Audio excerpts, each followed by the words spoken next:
Hi guys, welcome back to my channel. I am the Caramel Crit, and today we have 11 Easter eggs from WandaVision-Episode 3. So the first Easter egg I came across in the opening credits when Wanda is reading a magazine on the couch and using her power to vacuum. She's reading a glamorous magazine. Now she read this in the first episode in the season, and this magazine features a woman in red bathing suit, and it kind of looks like her, and it kind of looks like Scarlet Witch's more comic book accurate costume. The next Easter egg, we see Vision barbecuing on the patio, and he's wearing a green and yellow shirt, and these colors are reminiscent of his actual true form, the green and yellow, and also the swing set that he's struggling to put together is also the same color as his true form. The opening of the show is very similar to how the Brady Bunch will come on. This is the same house the Brady Bunch lived in, just with a few minor alterations. Easter egg number 4, Scarlet Witch's pregnancy. So in this episode, she gives birth to her twins, and they name them Billy and Tommy. And in the comics, they are Wiccan and Speed. And just like in the comics,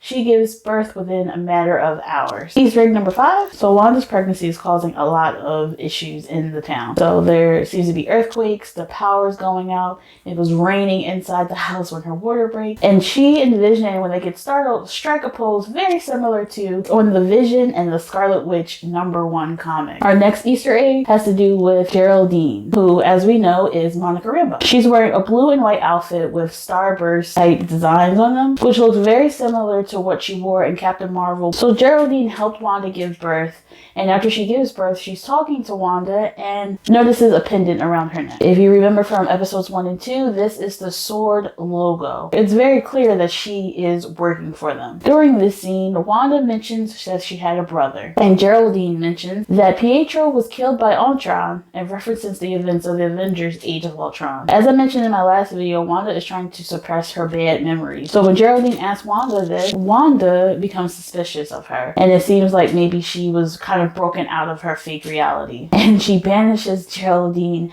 out of this fake reality and pushes her through a type of sort of bubble that's around the whole town. When they show Geraldine being pushed out of this bubble, the screen changes. So it changes from a full screen to a more MCU appropriate cinematic widescreen. And it cuts to Geraldine, or Monica Rambeau, being thrown into a field. And if you look into the background, you see that there are bunkers, there's a command center around this force field. So again, this is S.H.I.E.L.D. monitoring Wanda. Something that happened earlier in the episode is Vision. It seems that Vision is becoming suspicious and is noticing that something is not right. He mentions what happened in the first 2 episodes when his boss and his wife kind of malfunctioned, sort of. And he noticed in this episode, their neighbor Herb, he's trimming the hedges, but then he starts trimming through the brick wall, and he's acting as if this is completely normal. But Vision knows something is weird. Vision quotes a Shakespearean line.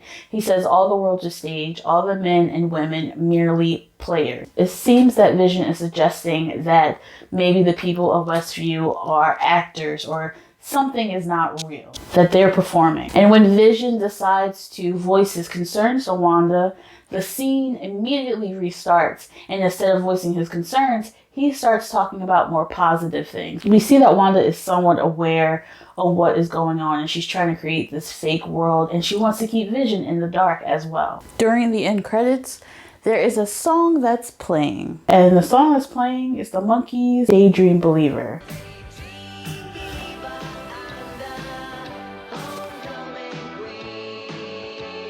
So this song definitely hints to the plot of this whole series of WandaVision, of them being in a false reality. We know that Vision and Wanda are trapped in this daydream, so to speak. And our last Easter egg has to deal with the commercial, which has been in every single episode so far. This commercial actually is for a Hydra soap. It's called Hydra soap, and that you can find the goddess within. Now this has a reference to 2 things.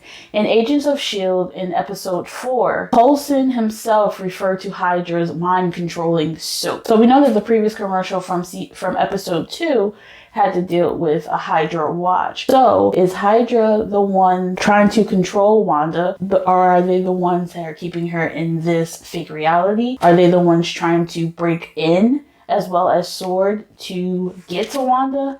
We don't know yet. So the commercial is basically about a struggling mother who just wants some time to herself, which leads her to try out the Hydra Soak. It's a new bubble bath that promises to take all her troubles away for a while.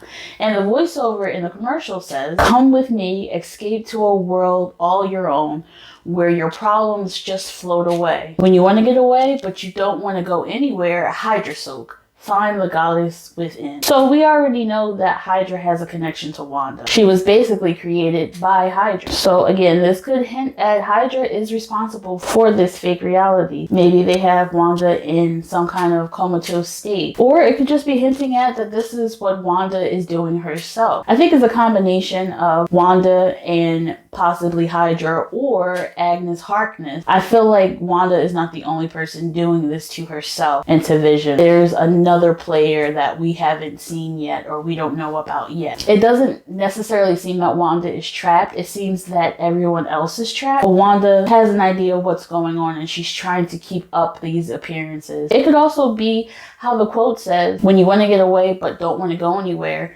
She could just want to get away for a little bit from everything that happened. She lost her brother, she lost Vision, so she just needs some time, some mental time to heal. So I look forward to episode 4, and hopefully we'll get some more answers. Kevin Feige actually just released a statement today telling fans to just stick with it. Like, the payoff is going to be great, so just stick with it, as I said in my last video. So guys, let me know in the comments what you thought about episode 3 of WandaVision. Let me know of any Easter eggs that you caught that I didn't mention. And don't forget to like, subscribe, and hit that notification bell so you're notified when I release the next video. And I'll catch you guys in the next one. Bye, guys.